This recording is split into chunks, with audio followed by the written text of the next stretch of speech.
When my son died, my daughter-in-law coldly declared, "Don't dramatize, pack your bags and learn to survive." I lived in the car for 2 weeks, battling humiliation and cold. Suddenly, my son's lawyer called with shocking news. 8 million hidden in a secret clause. This call changed everything. Before we continue, please subscribe to the channel and let us know where you are listening in the comments. This is my property now, Norman. Pack your things and get out. The words hit me like a physical blow.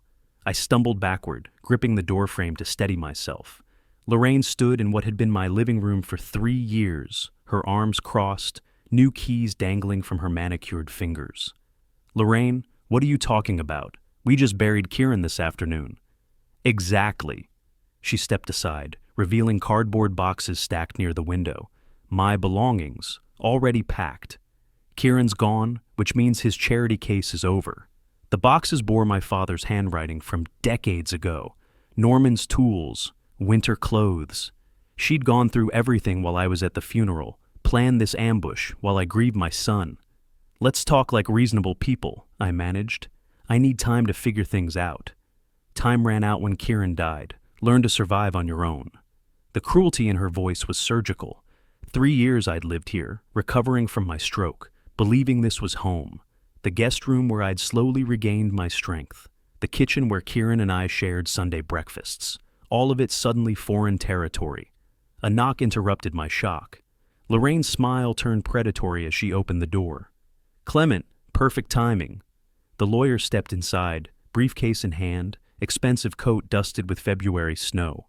Clement stern, I recognized him from Kieran's business dinners. His eyes avoided mine as he set legal documents on the coffee table. "Mr. Kellogg, everything is legally filed. You have 30 minutes to collect your belongings and vacate the premises." 30 minutes? My voice cracked. "I've lived here for 3 years. "As a guest," Lorraine interjected. "Kieran's guest. The house belongs to me now, and you're trespassing." Clement adjusted his glasses, still not meeting my eyes. "The will was probated yesterday. Mrs. Kellogg inherited all assets. This is completely legal." The room spun. Yesterday? While I was choosing flowers for my son's funeral, she was already claiming her prize. The boxes made sense now. She'd known exactly how long she had. Where am I supposed to go? "That's not my problem." Lorraine lifted one of the boxes, my father's old photo visible on top. "Figure it out like everyone else does." She carried it outside, dropping it onto the concrete with a bang that echoed through the neighborhood. The photo scattered across the sidewalk. My father in his Navy uniform, grinning at the camera. I scrambled to collect the pieces as Lorraine returned for another box. "This is insane," I said, following her. "Kieran would never have wanted this." "Kieran's dead." She dumped another box, my medication scattering across the driveway. "And I'm done pretending to care about his broken-down father." The words burned, but her efficiency scared me more. No emotion, no hesitation. This wasn't grief talking, this was calculation. She'd been waiting for this moment. Clement emerged with more boxes, loading them into my Honda Civic's trunk. The car Kieran had bought me after my stroke, when I couldn't drive my old pickup anymore. Now it was my only refuge. "Please," I said, as they stacked boxes in the back seat. "Just until I can find somewhere to go." "No." Lorraine slammed the car door. "You've had 3 years of free rent. Time to pay your own way." The medication bottle rolled under my car. I knelt to retrieve it, my arthritic joints protesting. When I stood, Clement was holding out a business card. "Storage facilities," he said quietly.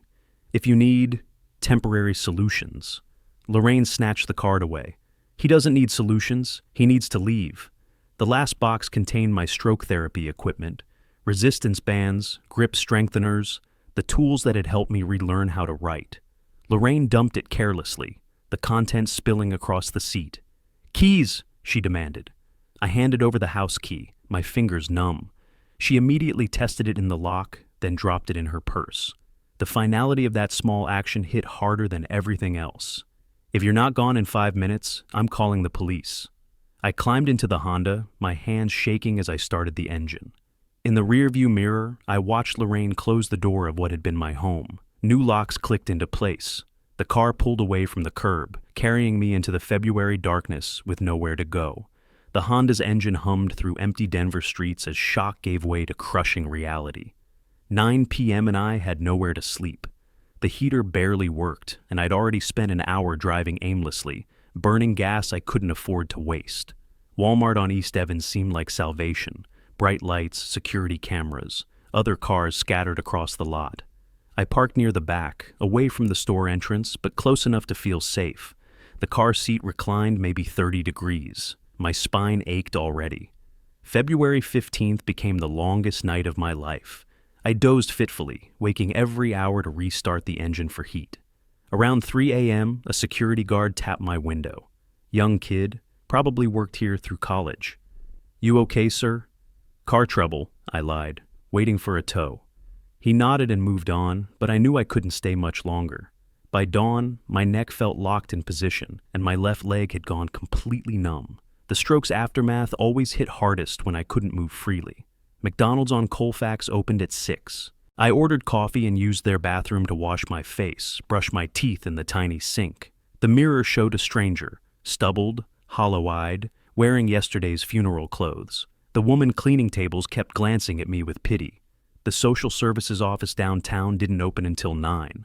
I sat in their waiting room for 3 hours, watching younger people with children get called first. Finally, a tired woman with kind eyes reviewed my situation. "Mr. Kellogg, we have a 3-month waiting list for senior housing. Emergency shelters require you to leave each morning at 7 and return after 5. No storage for belongings." 3 months. I had maybe $200 cash and a car full of possessions. My medications cost $60 monthly, and I'd need gas money just to survive. "Isn't there anything temporary?" "Family assistance programs, but you'd need a relative to—" She stopped, reading my file. "I'm sorry. Your son was your only family contact." Walking back to the car, memories ambushed me. Kieran at 25, nervous about starting his consulting business. I'd given him $15,000 from my retirement fund, my entire savings, to cover his first office rental in the Lodo district. He'd hugged me that day, promised he'd pay me back. He never did. Not because he was ungrateful, but because we both understood it wasn't a loan. It was a father's investment in his son's future. Now that future had died with him. The second night I tried a different Walmart in Aurora, hoping to avoid the same security guard. This time, I parked between 2 trucks, less visible. The car battery worried me. Starting it repeatedly for heat would eventually drain it completely, and I couldn't afford a jump start. I rationed the heat, running it 15 minutes every hour. My joints stiffened in the cold, and the medicine I'd scattered during the eviction was running low. Sleep came in fragments between shivering fits. February 17th brought the worst realization yet. I'd been surviving on McDonald's dollar menu, but even that was unsustainable. My last $20 bill had to cover gas and food for several more days. I bought a single hamburger and sat in the car, making it last an hour. Memory struck again. Thanksgiving dinner 2 years ago. Lorraine had been sick with flu for 3 weeks, and I'd taken care of her while Kieran traveled for business. Brought her homemade soup, managed her medications, even helped her shower when she was too weak to stand alone. She'd thanked me then, tears in her eyes, called me her hero, the woman who'd thrown my belongings into the street. On February 18th, desperation drove me to try calling her. Maybe if I explained my situation, appealed to whatever humanity remained. "The number you have dialed has been blocked by the subscriber." Not disconnected, blocked. She'd anticipated my call and cut off that possibility too. This wasn't grief or stress talking. This was systematic elimination of Norman Kellogg from her new life. Sitting in the McDonald's parking lot, I finally understood what I was dealing with.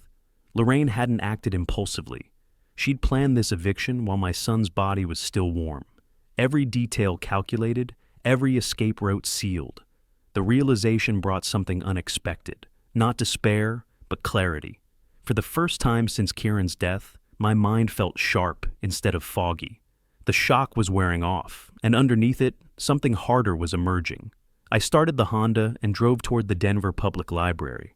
Tomorrow they'd be open, and I could think properly in the warmth, research my options, figure out what rights I might have. But tonight, settling into the car seat for another sleepless night, I made myself a promise. Lorraine thought she'd destroyed a broken old man. She was about to discover she'd awakened something else entirely. The Denver Public Library's Central Branch became my sanctuary. Warm, quiet, with public computers and bathrooms that felt like luxury after 3 days in the car. I arrived when they opened at 10 a.m., claimed a corner table, and began researching what Lorraine had done to me. Colorado inheritance law was complex but clear. As Kieran's widow, she automatically inherited everything unless he'd specifically provided otherwise. Community property laws meant the house, investments, even his business, all hers now. But something nagged at me. Kieran had been methodical about everything, especially finances. He'd shown me insurance papers, investment statements, always explaining his planning. Why wouldn't he have protected me somehow? The library's legal database gave me access to public records. I searched for Kieran's will, but the probate filing showed only basic information. Lorraine as sole beneficiary, estate valued at $2.3 million. The house alone was worth $800,000. My son had been wealthy, successful beyond anything I'd imagined. Around noon, my stomach cramping from hunger, I walked to the McDonald's next door. $5 meal was my daily budget now. As I ate slowly, making it last, I noticed the lawyer's business card still in my wallet. Howard Brent, family law, estate planning. Not Clement Stern. A different lawyer entirely. I returned to the library computers and researched Brent's firm. Established practice, good reputation, specializing in complex family trusts. Why would Kieran have used 2 different lawyers? The afternoon brought more questions. Kieran's business, Kellige Solutions, had been incorporated with a partner named Silas Drake. I found their website, impressive client list, offices in downtown Denver, but according to the probate filing, Lorraine now owned Kieran's share completely. Did Drake know about this? Had he agreed to suddenly have a new business partner? By closing time, my mind was spinning with possibilities. Too many loose ends, too many questions. Kieran had been private about business details, but he'd always been protective of me. The careful way he'd handled my stroke recovery, the gentle insistence I lived with him while I healed, none of that matched a man who'd leave his father homeless. The 4th night in the car was the coldest yet. February 19th brought a snow flurry that coated the windshield, making me feel even more trapped. But the discomfort couldn't dull the sharpness I felt now. The fog of grief was lifting, replaced by something I hadn't felt in years. Purpose. Friday morning, I was back at the library when it opened. This time I researched Clement Stern's practice, high-end divorce law, asset protection, some corporate work. Nothing about family estate planning. Why would Lorraine choose him over Howard Brent, unless she hadn't known about Brent? The thought hit me like electricity. What if Kieran had kept some arrangements private? Business owners often created separate trusts, protected assets their spouses didn't know about, especially if they had concerns about the marriage. I searched deeper into Kellige Solutions and found partnership agreements filed with the state. Technical language, but one clause stood out. Provisions for partner death that seemed to protect ongoing operations independent of estate inheritance. My heart rate picked up. If Kieran had structured things carefully, Lorraine might not own everything she thought she did. Around lunchtime, I made a decision that scared and thrilled me equally. I used the library phone to call Howard Brent's office. Brent, Morrison and Company, how may I help you? This is Norman Kellogg. I believe my son Kieran was a client. A pause, then, Mr. Kellogg, please hold. The wait stretched 2 minutes. When the receptionist returned, her voice had changed completely. Mr. Brent would like to meet with you immediately. Are you available this afternoon? Yes, but I should mention, I don't have money for legal fees right now. That won't be necessary, sir. Can you be here at 2 o'clock? I agreed, hands shaking as I hung up. Whatever this was, it was big enough that Howard Brent would see me immediately and waive his fees. That meant Kieran had left instructions, specific instructions about me. The walk to Brent's office took 30 minutes through downtown Denver. I cleaned up in a gas station bathroom first, trying to look presentable despite wearing the same clothes for 4 days. My reflection still showed a broken man, but behind my eyes, something was awakening. Lorraine thought she'd won, thought she'd destroyed me completely. She was about to learn that underestimating Norman Kellogg was the biggest mistake of her life. The library phone rang at exactly 10 a.m., cutting through my concentration as I reviewed notes about inheritance law. I almost ignored it. Who would call me here? But something made me reach for the receiver. Norman, thank goodness I found you. This is Silas Drake. My grip tightened on the phone. Kieran's business partner. I hadn't heard from him since the funeral. Silas, how did you... I've been trying to reach you for days. A mutual friend mentioned you might be here. His voice carried genuine concern mixed with business efficiency. Norman, I just heard about your situation. This is terrible. The words hit harder than expected. Someone actually cared about what happened to me. I need Howard Brent's address, I said, cutting through pleasantries. 3 days of survival had taught me to focus on essentials. Of course, but first, where are you staying? Do you need immediate help? I explained my circumstances, watching other library patrons pretend not to listen. Silas's silence stretched uncomfortably long. This is unconscionable, he finally said. Kieran would be furious. Listen, I'm covering Howard's contact information, but you need proper clothes for that meeting. There's a Goodwill on East Colfax. 30 minutes later, I stood at the bus stop with directions and $40 Silas had insisted on transferring to my account through his phone. The gesture meant more than the money. It proved I wasn't completely alone. The bus ride took 20 minutes through neighborhoods I barely recognized. Denver had changed during my 3 years of recovery, becoming more expensive, more polished. The Goodwill store occupied what used to be a small department store, its windows displaying secondhand hope. Inside, fluorescent lights hummed over racks of donated clothing. The smell of fabric softener mixed with something indefinably sad. The scent of lives disrupted, possessions abandoned. I found the men's section and began searching for dignity. The navy suit hung between a sports coat and a winter parka, both too large for my frame. But this one looked different, well-made, barely worn, probably donated by someone's estate. I held it up to my chest, checking the measurements. That's a good choice, said the elderly clerk, approaching with practiced kindness. Quality wool blend. Should serve you well for important occasions. Important occasions. I hadn't had one of those in years. In the changing room, I studied my reflection carefully. The suit fit better than I'd hoped, transforming my appearance from homeless man to someone who might belong in professional settings. The fabric held its shape, lending structure to my posture. But it was more than clothing. For the first time since Kieran's death, I looked like Norman Kellogg, the man who'd raised a successful son, built engines with his hands, commanded respect in his small corner of the world.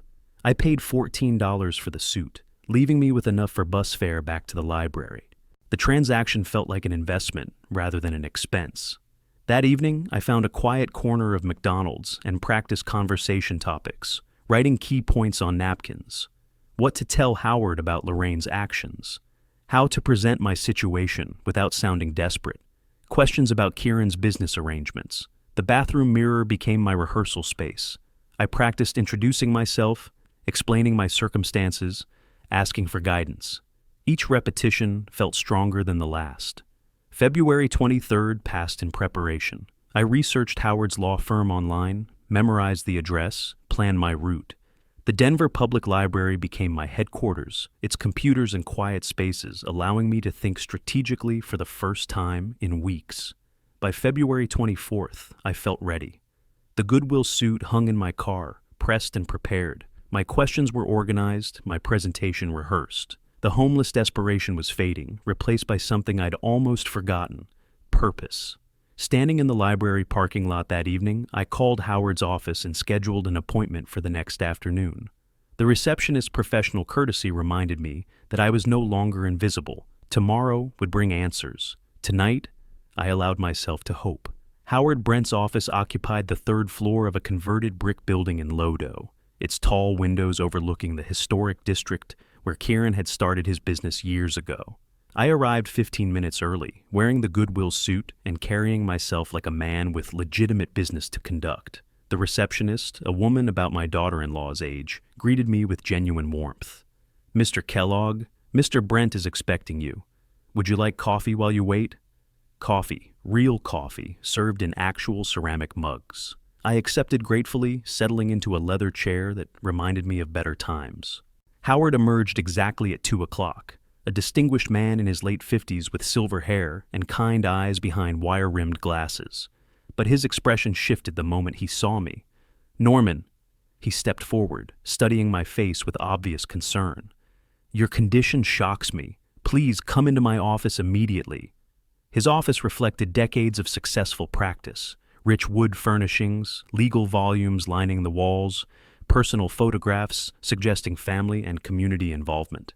He guided me to a conversation area away from his formal desk. "Tell me everything," he said, settling across from me with the intensity of someone accustomed to hearing difficult stories. I explained Lorraine's ambush, the calculated cruelty of timing my eviction during Kieran's funeral, the 3 days living in my car, the social services disappointment, the systematic destruction of my dignity. Howard listened without interruption, his expression growing darker with each detail. "She threw me out like unwanted trash," I concluded. "Changed the locks while I was burying my son." Howard remained silent for a long moment, then walked to a large safe in the corner of his office. His fingers worked the combination with practiced precision. "Your son was a very forward-thinking man, Mr. Kellogg." He withdrew a sealed envelope bearing Kieran's distinctive handwriting. Kieran anticipated difficulties might arise after his death. My heart rate accelerated. What kind of difficulties? The kind that require careful planning and legal protection. Howard returned to his chair, holding the envelope like sacred text. "Kieran left specific instructions about your welfare, Norman. Very specific instructions." The room felt charged with possibility. Instructions about what? About ensuring his father never faces exactly the situation you've just described. Howard's smile carried satisfaction, mixed with paternal concern. Kieran may have seemed trusting in his marriage, but he was nobody's fool in business matters. I leaned forward, hardly daring to breathe. "Are you saying—" "I'm saying Kieran prepared for multiple contingencies, including the possibility that his widow might not share his sense of family obligation." Howard set the envelope on the coffee table between us. "The document I filed with probate court represented only part of your son's estate planning. Only part." The words echoed through my mind like thunder. "But first, we need to address your immediate situation." Howard stood and moved to his desk, retrieving a business card. "My mother, Edith, lives in a guest house by Cherry Creek Reservoir. She's 83, sharp as a tack, and always complains about rattling around that place alone." He handed me the card with an address written on the back. "She'd be delighted to have a responsible gentleman as a house guest while we sort through your son's arrangements. No charge, of course. She values the company more than rental income." I stared at the card, overwhelmed by the sudden reversal of fortune. I don't know what to say. "Say you'll accept help when it's offered." Howard returned to his chair, his expression serious again. "Kieran worried about leaving you vulnerable, Norman. He spent considerable time ensuring that wouldn't happen." "When can I learn the details?"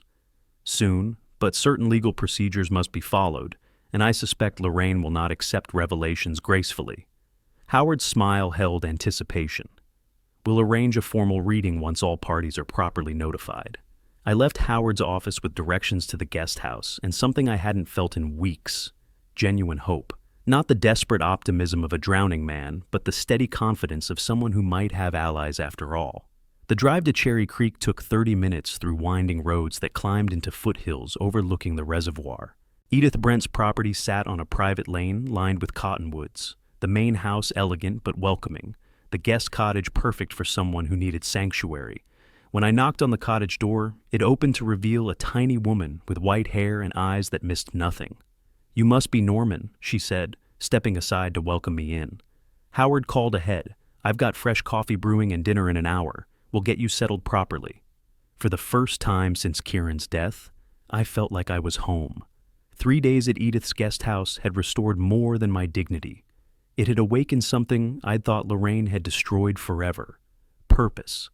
This morning, February 28th, I sat at the small kitchen table reviewing notes Howard had provided when gravel crunched in the driveway. Through the window, I watched a silver sedan pull up aggressively, parking at an angle that blocked the entire drive.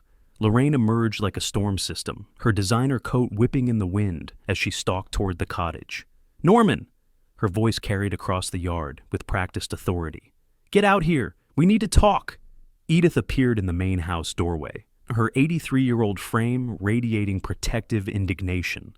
I stepped outside, wearing clean clothes and a confidence that clearly surprised my former daughter-in-law. "Hello, Lorraine. You're trespassing on private property. Don't you dare lecture me about property rights." She advanced until we stood 3 feet apart, her face flushed with fury. "You think you can outsmart me, old man? Everything belongs to me. Everything. We'll see what your husband had to say about that." The words emerged calmly, carrying weight I hadn't possessed weeks ago. Lorraine's expression shifted from anger to something sharper, fear disguised as rage. "What's that supposed to mean?" "Exactly what it sounds like." I folded my arms, maintaining eye contact. Kieran was thorough in his business dealings. Very thorough. Edith approached from the main house, her silver hair perfectly styled despite the early hour. She moved with the dignity of someone accustomed to managing difficult situations through sheer force of proper upbringing. "Young lady, you're disturbing my guest with your shouting. Please lower your voice or leave my property immediately." Lorraine whirled toward her, abandoning all pretense of respectability. "Your guest? This pathetic old fool belongs in a nursing home, not playing house with strangers." "That pathetic old fool," Edith replied with Arctic precision, "served his country, raised a successful son, and deserves basic human decency. Qualities you seem to lack entirely." "Stay out of this, grandmother. This is family business. Norman is my guest. That makes it my business." Edith positioned herself between Lorraine and me, a protective gesture that would have seemed comical if not for the steel in her voice. "And I am not your grandmother, young woman. Thank goodness." Lorraine's composure cracked completely. "You people have no idea what you're dealing with. I have lawyers. I have court orders. I'll bury all of you in legal paperwork." "Bring your lawyers," I said quietly. "Bring your court orders. We'll be ready." The certainty in my voice stopped her cold. For 3 weeks, she'd faced a broken man begging for mercy. Now, she confronted someone who knew things she didn't, someone with allies and resources she hadn't anticipated. "What do you know?" The question emerged as a hiss. "What did that fool husband of mine tell you?" "Nothing," I admitted, but he told his lawyers quite a lot. Lorraine's eyes widened as the implications hit her. Kieran had been meticulous about business documentation, obsessive about protecting assets and planning contingencies. If he'd suspected problems in his marriage— "You're bluffing. Kieran trusted me completely." "Kieran loved you," I corrected. "Trust and love aren't always the same thing." She backed toward her car, her confidence evaporating. "This isn't over. When I'm finished with you, you'll wish you'd stayed in that parking lot where you belonged." "Perhaps," I replied. "But I won't be facing you alone." Lorraine slammed the car door and reversed out of the driveway with unnecessary violence, gravel spraying against the cottage windows. We watched until her taillights disappeared around the bend. "Well," Edith said, smoothing her hair, "that was illuminating. Your daughter-in-law has a vocabulary that would embarrass a sailor." I found myself smiling, actually smiling, for the first time since Kieran's funeral. She's not my daughter-in-law anymore. She made that clear 3 weeks ago. What will she do next? "Panic," I said with satisfaction. "And panicked people make mistakes." Edith nodded approvingly. "Howard raised me to appreciate good strategy. Would you like more coffee? I suspect we'll need our strength for what's coming." As we walked back toward the cottage, I realized something fundamental had changed. 3 weeks ago, Lorraine had destroyed Norman Kellogg, the victim. Today she'd met Norman Kellogg, the adversary. The conference room at Howard's office felt different this time, formal, charged with legal gravity. At exactly 3 o'clock on March 3rd, all parties sat around the polished mahogany table. Lorraine wore her best black suit, radiating confidence. Clement Stern flanked her with his briefcase open, legal pads ready. I sat across from them wearing my Goodwill suit, calmer than I had felt in weeks. Howard opened the proceedings with a professional precision. "We're here for the formal reading of Kieran Kellogg's last will and testament, dated September 15th, 2023. The date surprised me. Kieran had updated his will just 5 months ago, during what I'd thought was a happy period in his marriage. "The primary bequests are straightforward," Howard continued, reading from official documents. "The house at 1247 Cherry Creek Drive passes to Lorraine Wilmer Kellogg, along with all furnishings and personal effects. The business assets of Kellogg Solutions transfer to Mrs. Kellogg as sole proprietor." Lorraine's smile grew predatory. She'd won everything significant, just as she'd expected. Mr. Norman Kellogg receives a monthly stipend of $800 from a designated pension fund, sufficient for modest accommodations. $800, barely enough for a studio apartment and groceries. Lorraine's victory was complete, or so she believed. Finally, justice prevails. She turned toward me with unconcealed satisfaction. I hope this settles any delusions about challenging my inheritance. Clement nodded approvingly, already organizing papers for departure. But Howard remained seated, his expression carefully neutral. There is one additional matter. He withdrew a sealed envelope from his safe. Kieran left specific instructions for a private consultation with Mr. Kellogg regarding supplementary arrangements. The temperature in the room shifted. Clement's head snapped up from his legal pads. What supplementary arrangements? We have the right to know about all estate provisions. Actually, you don't. Howard's voice carried decades of legal authority. Colorado law permits private bequests and personal consultations. This envelope is addressed specifically to Mr. Norman Kellogg for individual review. Lorraine's confident expression flickered. That's ridiculous. What could Kieran possibly have left that pathetic old man? Perhaps we should discover that together, Clement interjected, his professional instincts sensing danger. This is unacceptable. His voice rose with lawyerly indignation. Full disclosure is required for proper estate administration. Howard remained unmoved. The primary will has been read in full compliance with legal requirements. This additional document pertains to personal matters between father and son. Privacy laws apply. Lorraine stood abruptly, her chair scraping against hardwood. I won't allow secret arrangements to undermine my inheritance. Your inheritance remains exactly as stated, Howard replied calmly. This consultation doesn't affect the primary will provisions. The distinction was subtle, but crucial. Whatever Kieran had planned operated independently of the main estate. Lorraine understood the implication even if she couldn't articulate it legally. When will this consultation occur? Clement demanded. Immediately, for those who wish to remain. Howard's meaning was clear. Everyone else should leave. Lorraine gathered her purse with sharp, angry movements. This isn't finished, Norman. I'll discover what games you're playing. I'm not playing games, I replied quietly. I'm just honoring my son's wishes. Clement stuffed papers into his briefcase with barely controlled frustration. We'll be monitoring this situation closely. Any irregularities will be challenged immediately. They left together, Lorraine's heels clicking angrily down the hallway. Through the window, I watched them argue beside Clement's Mercedes before driving away separately. Howard waited until their car sounds faded before moving to comfortable chairs away from the formal table. The shift felt symbolic, from legal proceedings to personal consultation. Your son was remarkable, Norman. He held the sealed envelope with something approaching reverence. This planning required months of careful preparation. My hands trembled slightly as I accepted the envelope. Kieran's handwriting addressed it simply. For Dad, when justice is required. The sealed envelope felt heavier than paper should. Howard moved to the window, giving me privacy while remaining available for questions. I broke the seal carefully, revealing multiple documents and what appeared to be a memory card. The letter on top bore yesterday's date in Kieran's precise handwriting.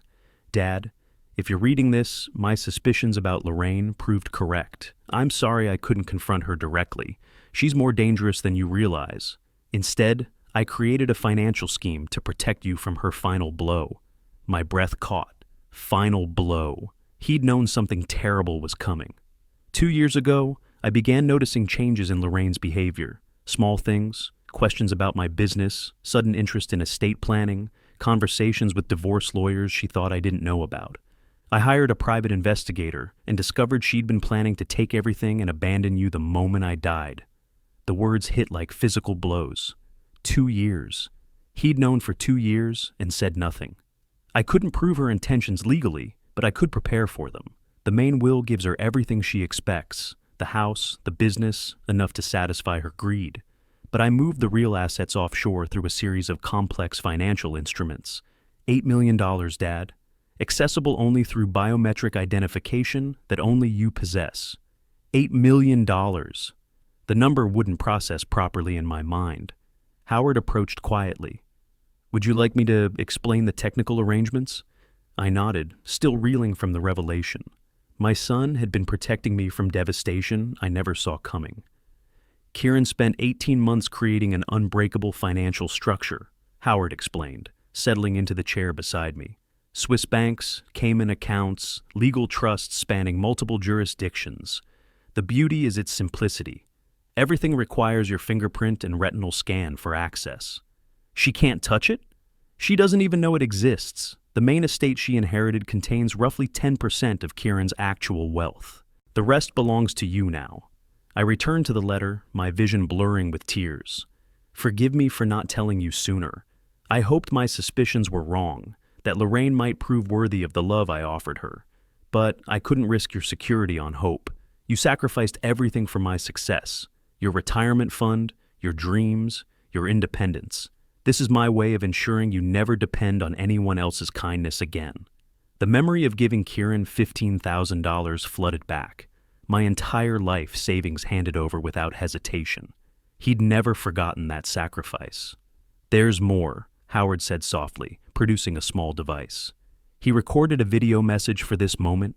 The screen flickered to life, and suddenly my son sat before me, speaking directly to the camera with the intensity I remembered from his business presentations. Dad, forgive me for hiding the truth about Lorraine. Watching her manipulate you while planning your destruction was the hardest thing I've ever endured. But this scheme will protect you from her final blow and give you power she never anticipated. His image paused, then continued with visible emotion. I love you more than I could ever express. You taught me everything about honor, sacrifice, and protecting family. Now, it's my turn to protect you. The video ended, leaving silence broken only by my ragged breathing. Howard waited patiently as I processed the overwhelming magnitude of my son's gift. What happens next? I finally managed. Tomorrow we visit the bank. The primary safety deposit box contains access codes and additional instructions. But Norman, Howard's expression grew serious. This isn't just about money.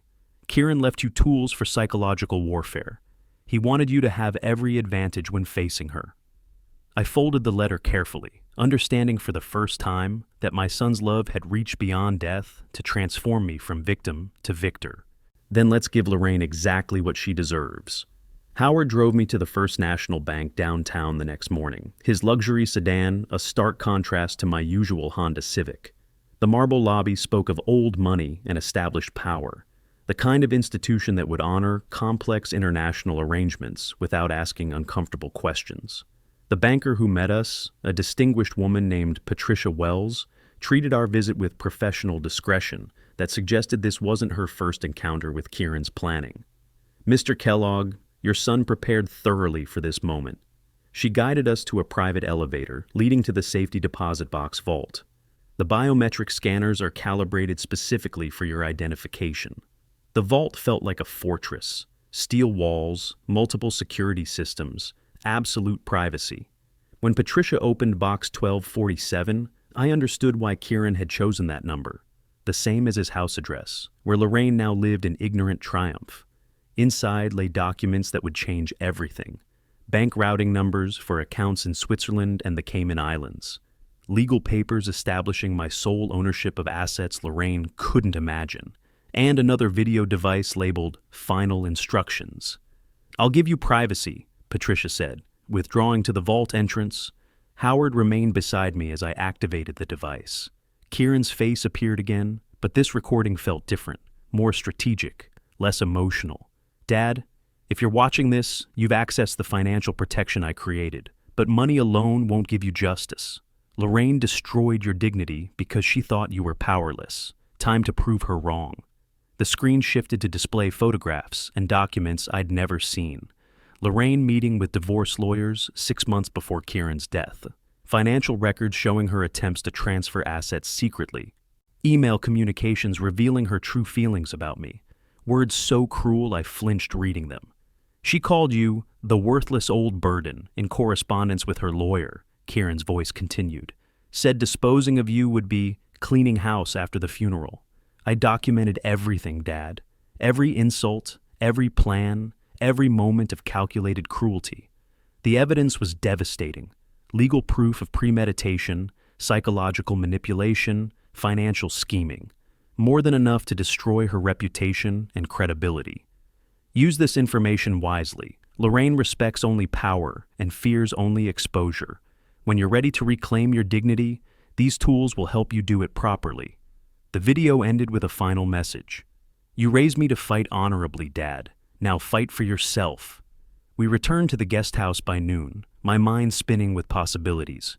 Edith took one look at my expression and prepared tea without asking questions. The transformation is remarkable, Howard observed, reviewing documents at the kitchen table. Yesterday, Lorraine had everything. Today you hold all the cards, and she doesn't even know the game has changed.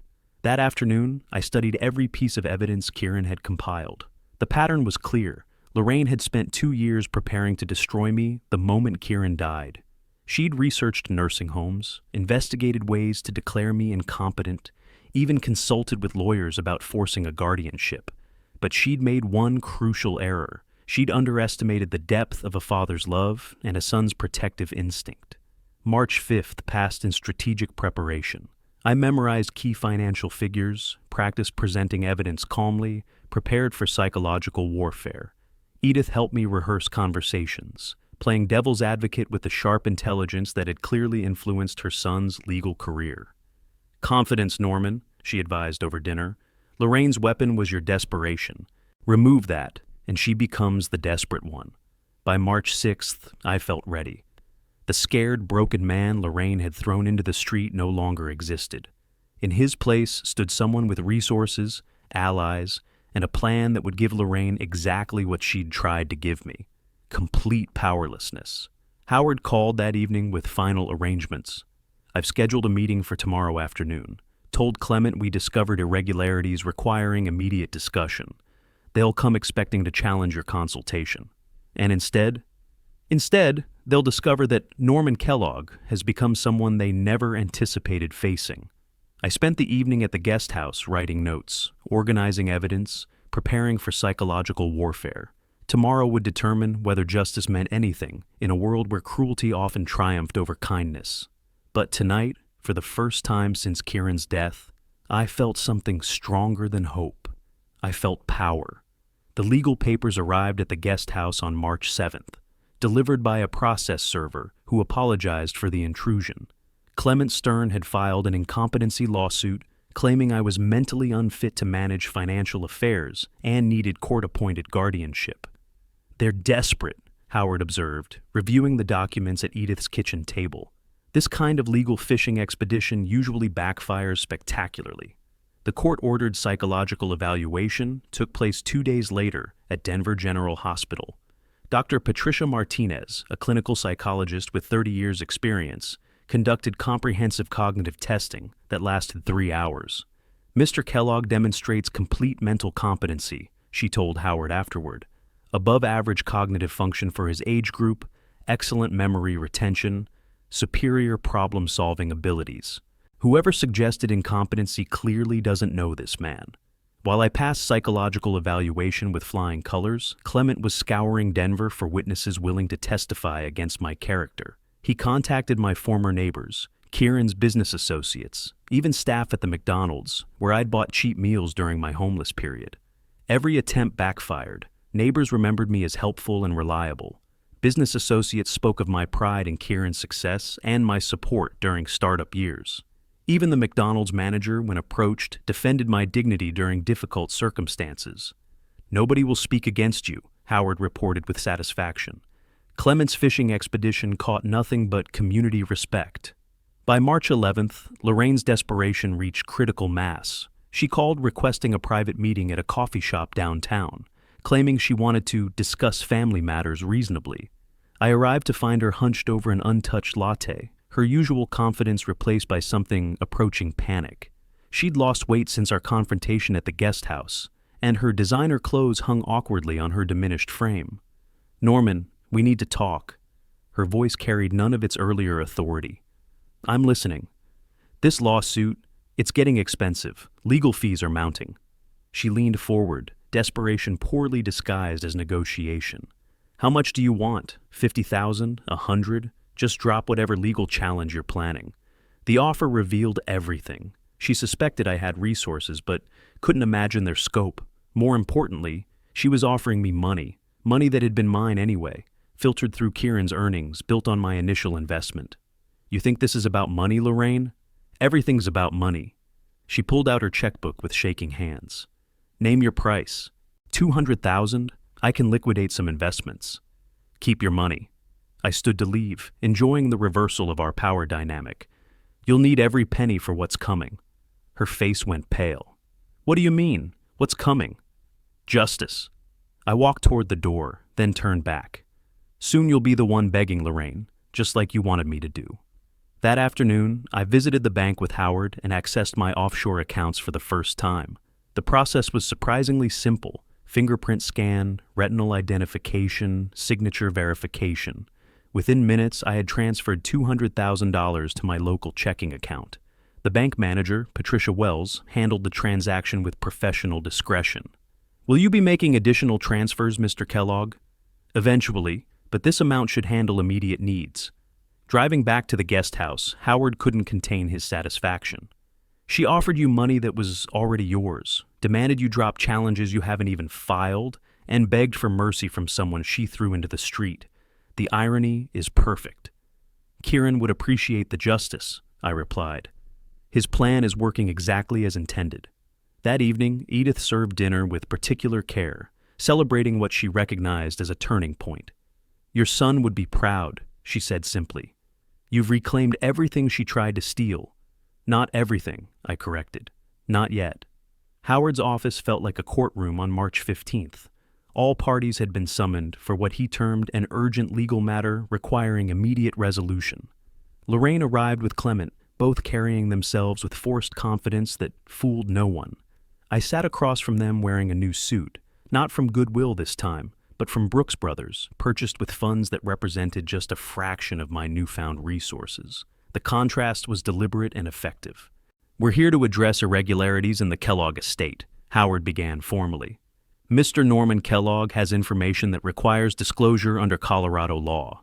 Clement straightened in his chair. What irregularities? The will was perfectly clear. The will you read was perfectly clear, I corrected. But it wasn't complete. I placed a folder on the conference table, its contents organized with the precision Kieran had taught me in business matters. Bank statements, offshore account documentation, biometric access records, evidence of a financial structure Lorraine couldn't have imagined. Kieran predicted your actions, Lorraine. Every move you made, every cruel word you spoke, every plan you hatched, he documented everything. Her face drained of color. What are you talking about? Your husband spent 2 years watching you prepare to destroy me. I opened the folder, revealing photographs and financial records. He knew about your meetings with divorce lawyers, your research into nursing homes, your calculations about eliminating what you called the worthless old burden. Clement leaned forward, studying the documents with growing alarm. Where did these come from? Kieran's private security arrangements, Howard answered. Completely legal surveillance of his own household and business affairs. Lorraine's hands shook as she reached for the papers.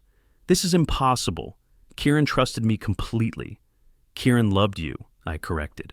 But love doesn't mean blindness. When he discovered your true nature, he protected himself and his family accordingly.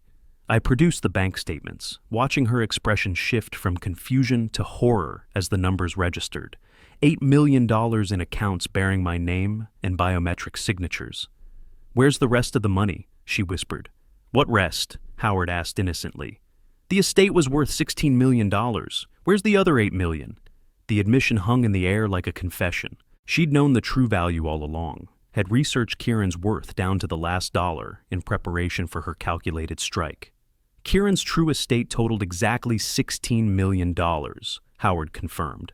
You inherited precisely half through legal marriage provisions. The other half belongs to his father through prearranged financial instruments that operate independently of marriage law.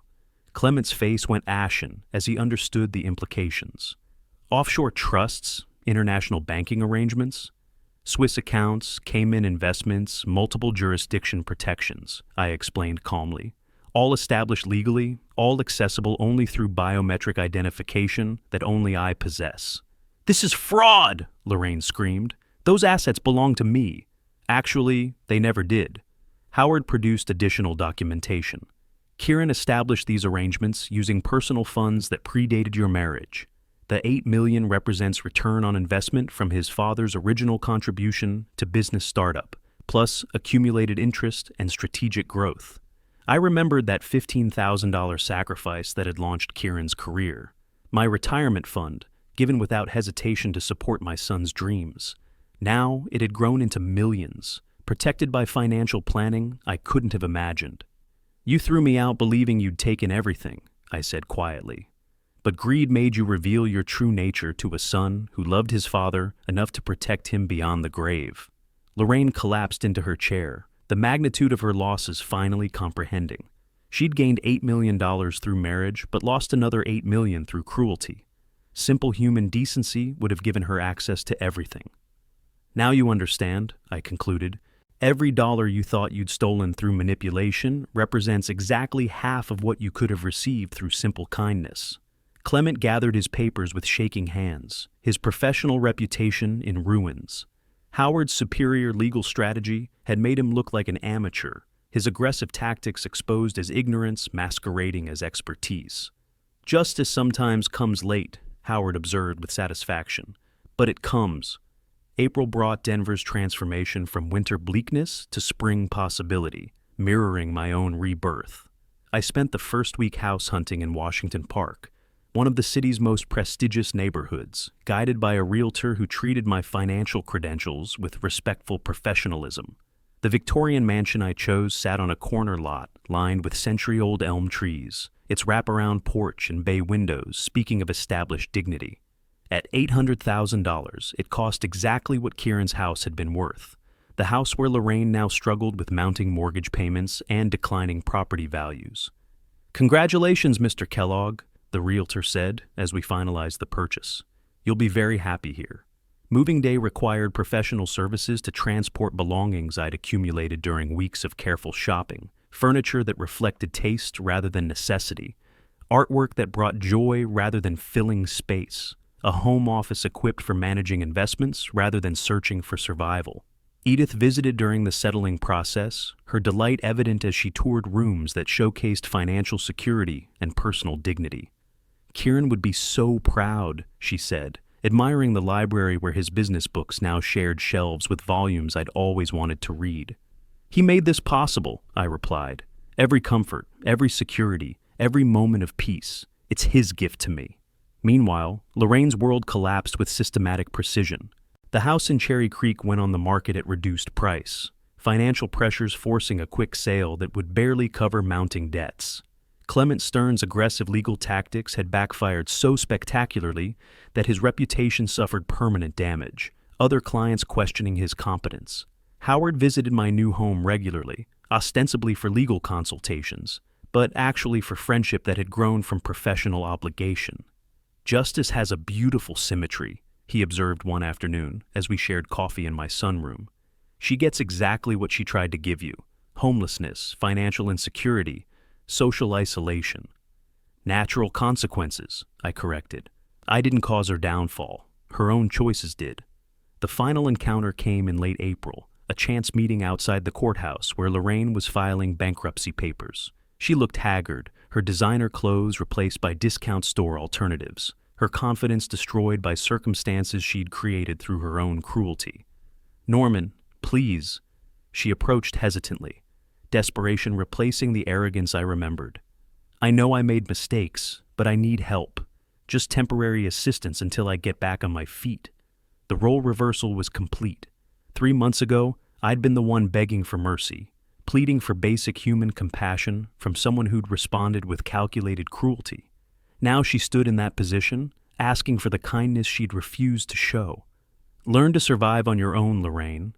I used her exact words from that February afternoon, delivered without malice but with complete finality. "Figure it out like everyone else does." Her face crumpled as she recognized the echo of her own cruelty returned with interest. But I felt no satisfaction in her suffering, only completion of justice that had taken its natural course. That evening, I visited Kieran's grave for the first time since the funeral. The headstone bore simple inscription: "Beloved son and father." Words that captured the love that had motivated everything. Justice has prevailed, I said quietly, placing fresh flowers beside the marker. Your plan worked perfectly, son. Your father is safe, and the woman who tried to destroy him learned that greed costs more than generosity ever could. Spring wind rustled through cemetery trees, carrying the scent of new growth and fresh possibilities.